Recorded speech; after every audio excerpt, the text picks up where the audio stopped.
Hi, welcome to GramcrackerTime. And right now I'm reading Chapter 20 in Charlotte's Web.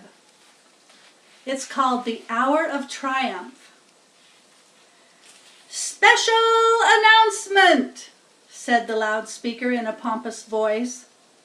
The management of the fair takes great pleasure in presenting Mr. Homer L. Zuckerman and his famous pig. The truck bearing this extraordinary animal is now approaching the infield. Kindly stand back and give the truck room to proceed. In a few moments, the pig will be unloaded in the special judging ring in front of the grandstand, where a special award will be made. Will the crowd please make way and let the truck pass? Thank you. Wilbur trembled when he heard this speech. He felt happy but dizzy. The truck crept along slowly in low speed. Crowds of people surrounded it, and Mr. Arabelle had to drive very carefully in order to not run over anybody. At last he managed to reach the judge's stand. Avery jumped out and lowered the tailgate. "I'm scared to death," whispered Mrs. Zuckerman. "Hundreds of people are looking at us." "Cheer up," replied Mrs. Arabelle. "This is fun." "Unload your pig, please," said the loudspeaker. "All together now, boys," said Mr. Zuckerman. Several men stepped forward from the crowd to help lift the crate. Avery was the busiest helper of all. "Tuck your shirt in, Avery," cried Mrs. Zuckerman, "and tighten your belt. Your pants are coming down." "Can't you see I'm busy?" replied Avery in disgust. "Look!" cried Fern, pointing. "There's Henry." "Don't shout, Fern," said her mother, "and don't point." "Can't I please have some money?" asked Fern. "Henry invited me to go to the Ferris wheel again, only I don't think he has any money left. He ran out of money." Mrs. Arabelle opened her handbag. "Here," she said. "Here is 40 cents. Now don't get lost, and be back at our regular meeting place by the pig pen very soon." Fern raced off, ducking and dodging through the crowd in search of Henry. "The Zuckerman pig is now being taken from his crate," boomed the voice of the loudspeaker. "Stand by for an announcement." Templeton crouched under the straw at the bottom of the crate. "What a lot of nonsense," muttered the rat. "What a lot of fuss about nothing." Over in the pig pen, silent and alone, Charlotte rested. Her 2 front legs embraced the egg sack. Charlotte could hear everything that was said on the loudspeaker. The words gave her courage. This was her hour of triumph. As Wilbur came out of the crate, the crowd clapped and cheered. Mr. Zuckerman took off his cap and bowed. Lurvy pulled his big handkerchief from his pocket and wiped the sweat from the back of his neck. Avery knelt in the dirt by Wilbur's side, busily stroking him and showing off. Mrs. Zuckerman and Mrs. Arabelle stood on the running board of the truck. Now, when I was a little girl, my dad had an old Chevy truck that had a running board on it. And what that is it's a metal step that runs under the door and under part of the bed of the truck. So you can stand on that running board and either hold on to the racks or hold on to the side of the truck or hold on to the door, but it keeps you up out of the dirt and the mud. So they were standing on the running board of the truck. "Ladies and gentlemen," said the loudspeaker, "we now present Mr. Homer L. Zuckerman's distinguished pig. The fame of this unique animal has spread to the far corners of the earth, attracting many valuable tourists to our great state.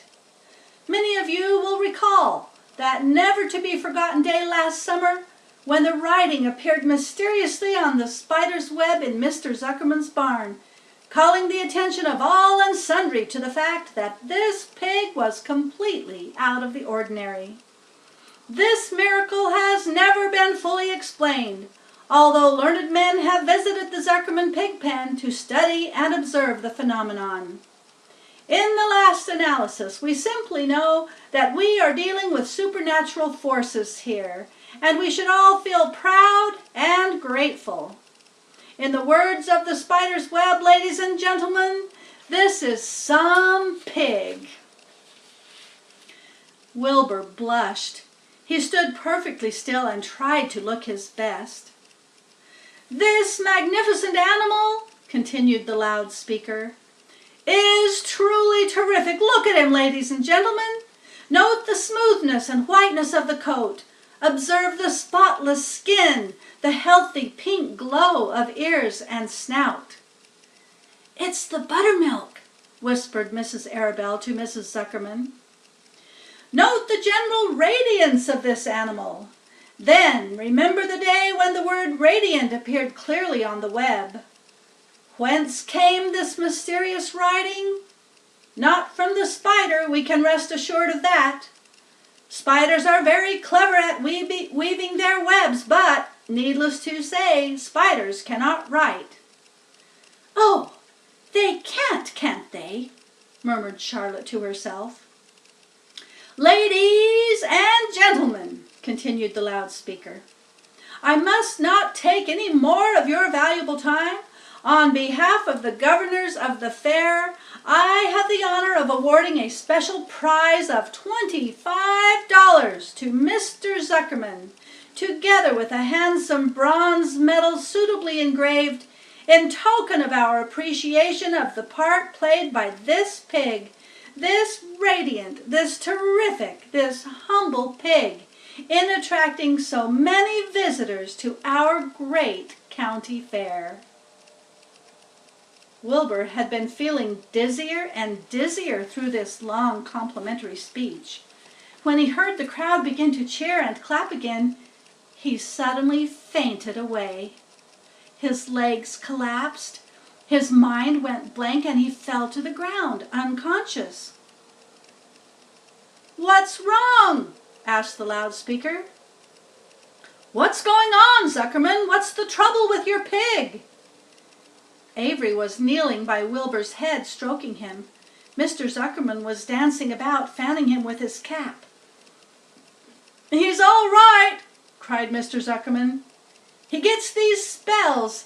He's modest and can't stand praise." "Well, we can't give a prize to a dead pig," said the loudspeaker. "It's never been done." "He isn't dead," hollered Zuckerman. "He's fainted. He gets embarrassed easily. Run for some water, Lucy. Lurvy. Whoops. Run for some water, Lurvy." Lurvy sprang from the judge's ring and disappeared. Templeton poked his head from the straw. He noticed that the end of Wilbur's tail was within reach. Templeton grinned. "I'll tend to this," he chuckled.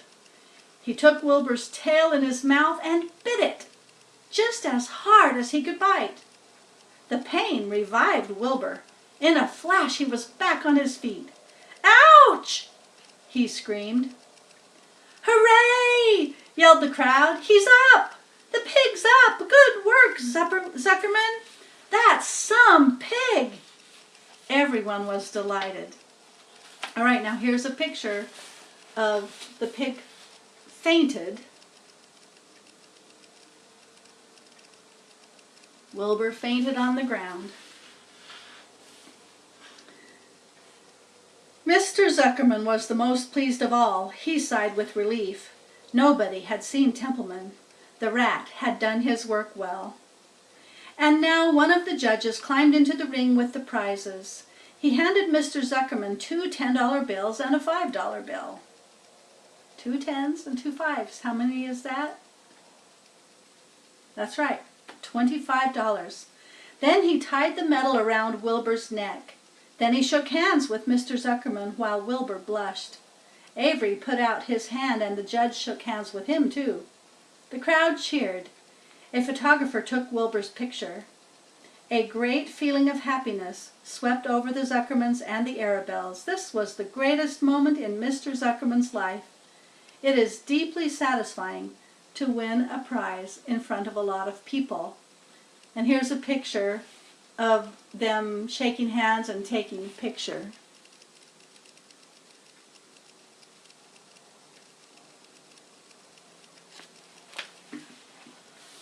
As Wilbur was being shoved back into the crate, Lurvy came charging through the crowd carrying a pail of water. His eyes had a wild look. Without hesitating a second, he dashed the water at Wilbur. In his excitement, he missed his aim and the water splashed all over Mr. Zuckerman and Avery. They got soaking wet. "For goodness sake!" bellowed Mr. Zuckerman, who was really drenched. "What ails you, Lurvy? Can't you see the pig is all right?" "You asked for water," said Lurvy meekly. "I didn't ask for a shower bath," said Mr. Zuckerman. The crowd roared with laughter. Finally, Mr. Zuckerman had to laugh too, and of course, Avery was tickled to find himself so wet, and he immediately started to act like a clown. He pretended he was taking a shower bath. He made faces and danced around and rubbed imaginary soap under his armpits. Then he dried himself with an imaginary towel. "Avery, stop it!" cried his mother. "Stop showing off!" But the crowd loved it. Avery heard nothing but the applause. He liked being a clown in a ring with everybody watching in front of a grandstand. When he discovered there was still a little water left in the bottom of the pail, he raised the pail high in the air and dumped the water on himself and made faces. The children in the grandstand screamed with appreciation. At last, things calmed down. Wilbur was loaded into the truck. Avery was led from the ring by his mother and placed on the seat of the truck to dry off. The truck, driven by Mr. Arabelle, crawled slowly back to the pig pen. Avery's wet trousers made a big wet spot on the seat. The end of chapter 20. Thanks for coming. I love you. Bye-bye.